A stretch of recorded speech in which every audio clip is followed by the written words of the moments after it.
All right, producers, it's over with. Beat leasing is a scam, and you've been found out. Your days are numbered. No more Airbit, no more BeatStars, no more Track Train. You're in for a hell of a video today. Hey, I appreciate all the support. I know YouTube doesn't really love me, so if you're wondering why I have a lot of subscribers but low views, here's what you can do to help. Some of you are leaving super thanks, which really helps me, but you can help me in free ways too. If you just subscribe, if you like the video, if you leave a comment, and if you really want to be super supportive, then share the video as well. That helps, I think, more than anything. So I got tagged. At first I was annoyed because I got tagged in this thread. Yes, a thread. Who uses this? I guess I do, evidently. I got tagged in an Instagram thread. Oh boy. Some days I regret not drinking alcohol. This is a rapper venting on social media. He says, I do not do leases on beats. If I get a beat, I need to own it. I've been done leasing. That shit is a scam in itself. And then there are producers chiming in. I don't like selling exclusives because if a producer does that and the artist shelves it, then the producer's left in the cold, blah, blah, blah. That was never my issue. My work rate was insane. I was releasing at most 3 times a month. That doesn't really sound insane. That sounds pretty average. Saying beat leasing is a scam is a pretty strong statement. When people make strong statements like these, I want to look into what it is that they're doing because they might have a good reason for that. For example, I know artists who won't lease beats. Snow the Product is one artist, and she, for example, will not do any splits on the sound recording copyright. On the publishing and writer share, aka the underlying composition copyright, it's a 50-50 split with her. But she has said this publicly. She will not do splits on the sound recording, and she does not lease beats.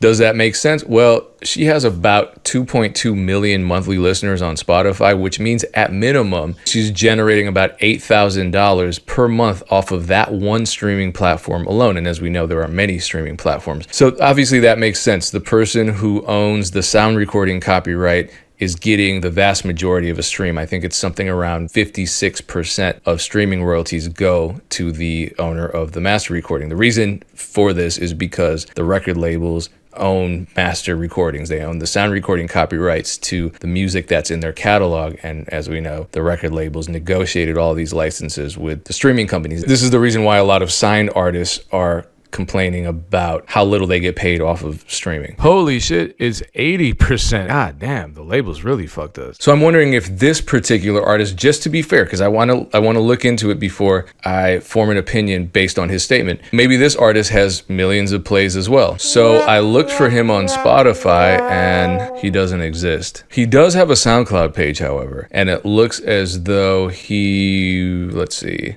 only has 1 track up from 3 months ago with 5 plays. So for this artist, it makes sense to lease beats. Why would he pay all that money for exclusives when his music's not even on the platforms that pay royalties? You know, he doesn't appear to be making money off of music, and by choice, he's choosing not to have his music out there on monetized platforms. It makes sense to lease a beat for cheap, drop the song. If it goes viral or if it starts building momentum, yeah, then go back to the producer and contact them and secure the exclusive rights if you would like to. It's not necessary, but if that's what you want to do moving forward based on the success of that release, then go ahead and do it. That's very reasonable, from a business standpoint. Now, this is why I tell, and I'm talking to you producers, this is why I tell producers to always be accessible and available. Check your inboxes, because we have a lot of inboxes. We have emails, we have DMs, we have the BeatStars inbox. Some producers, a lot of producers, do a terrible job of responding to inquiries. So when a rapper reaches out to us and says, hey, this song just hit 500 streams, I need to purchase this exclusively, they get crickets. And also rappers, don't give up, because sometimes, you'll DM us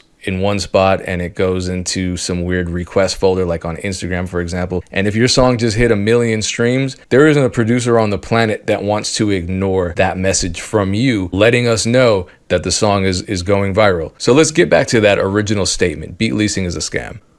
Let me explain why I find this conversation so crazy. Leasing has led to some huge hits, believe it or not. This includes Old Town Road. This includes, whatever. It's old news. We've already had these conversations. This has been going on for years. Beat leases have been around since mp3.com days, which is the late 90s, early 2000s. And in some of the replies, there were people expressing shock that beat leasing is even a thing, which is like, are you not paying attention to the music business? Have you not been paying attention for the past 25 years? But let's talk about an extreme case of beat leasing to illustrate my point. A couple years ago, Soulja Boy dropped a song. Yes, Soulja Boy dropped a song called She Make It Clap. It went viral. Here's the music video, 16 million views, and let's look at the Spotify numbers. She Make It Clap is actually in his top 10 on Spotify. Over 88 million streams on this one single platform. So this plus the YouTube numbers puts this one song just off of 2 platforms at over 100 million streams. That's a hit song. I'm not one of those people that calls everything a hit. I know there are a lot of people out there who do that. We see you. Hit songs are hit songs. I'm sorry, roast me in the comments if you want, but the metric by which I determine whether a song is a hit or not is its sales. I only have 2 hit songs to my name. Multiple hit albums, but 2 hit songs to my name. And the way this works in the streaming era is that for a song to become a hit, at minimum, which is a gold certification, it has to stream 75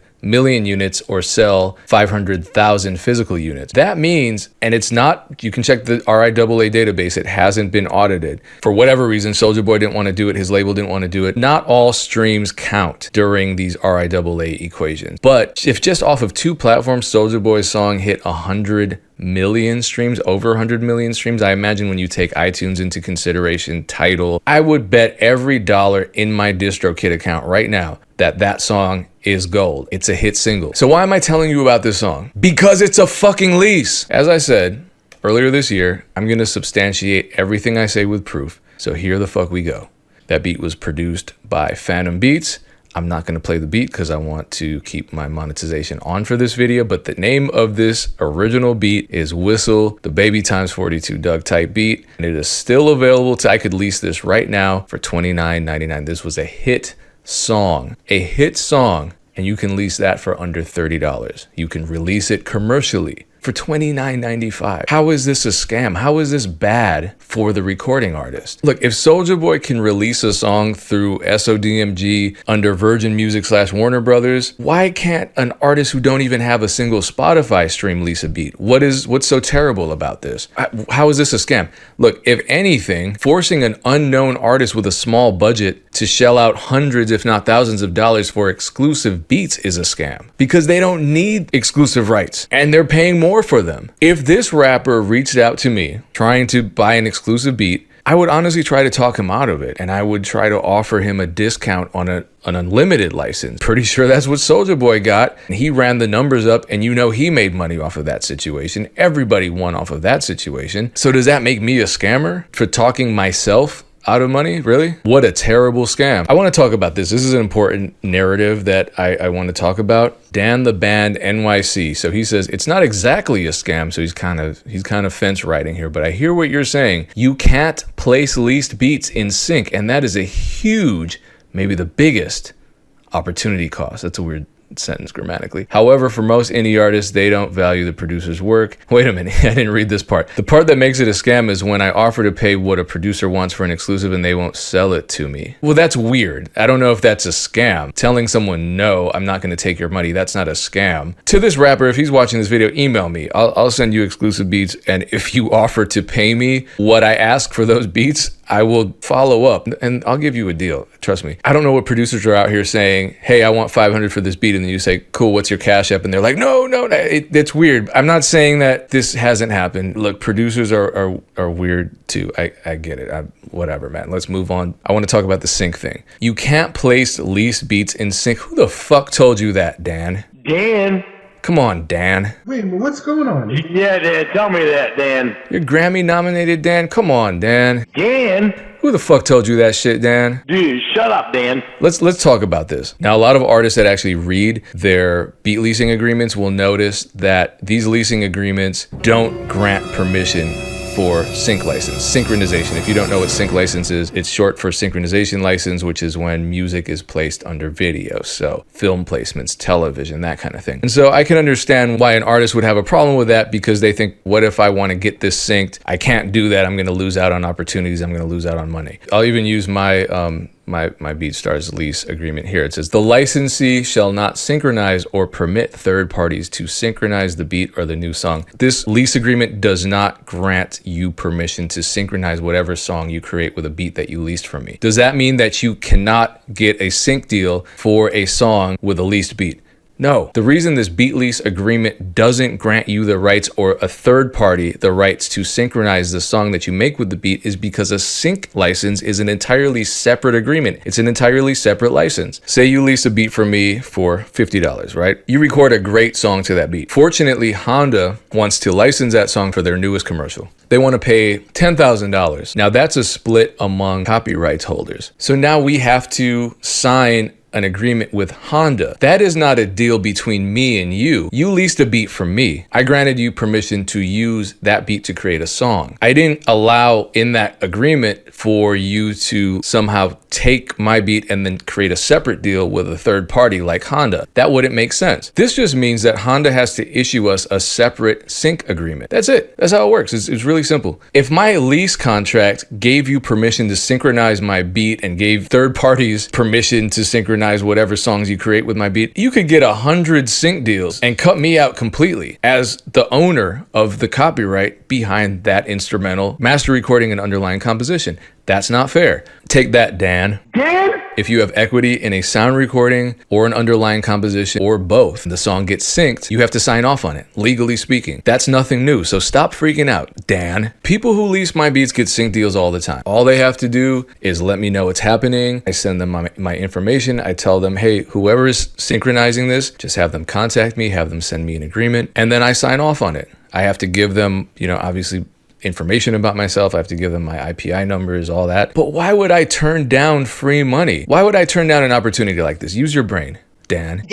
So there's a lot of fear mongering, and it simply comes from ignorance, from inexperience. Nothing wrong with that. We can all learn, but we need to first have conversations. So rather than be like Dan and spread misinformation based on your own misunderstandings of how well-established system operates, so a lot of these major problems that artists and producers have with each other are based on misunderstandings, right? There are a lot of Dans out there who fuel these misunderstandings with incorrect information, and that leads to rappers calling beat leasing a scam and other unfortunate situations. I put this on everybody: producers, on rappers, on managers, on music business gurus that actually don't know anything. If we're not having these conversations with the correct information, if me as a producer, right, if I don't understand the music business and a rapper contacts me and says, hey, what's up with this whole sync stipulation in your beat leasing agreement? And I say, yeah, I don't know, guess you can't do a sync because I don't understand how the music business works, then of course I'm going to spread fear throughout the recording artist community, and they're going to go on these forums, they're going to go on threads, some people go on threads, and they're going to spread false narratives about common music business practices that could be easily explained if we just had a more sophisticated and deeper understanding